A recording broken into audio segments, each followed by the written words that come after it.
ఈ దేశంలో తప్పుడు సమాచారాన్ని ప్రచారం చేయటము, తద్వారా విద్వేషాన్ని రెచ్చగొట్టడానికి పాల్పడే వాళ్ళకి అవార్డులు లభిస్తాయి, అంతర్జాతీయ అవార్డులు లభిస్తాయి.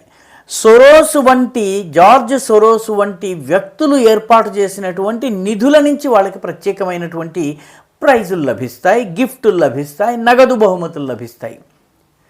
ద న్యూస్ మినిట్ అనేటటువంటి ఒక వెబ్సైట్ ఉంది. ఆ వెబ్సైట్ ఇటీవలే ధర్మస్థల విషయంలో అవాకులు చవాకులు, అబద్ధాలు, అసత్యాలు ప్రచారం చేసి చిట్టచివరికి అన్నీ బట్టబయలైపోయిన తర్వాత అసలు క్షమాపణలు కూడా చెప్పకుండా పక్కకు తప్పుకుని కూర్చుంది.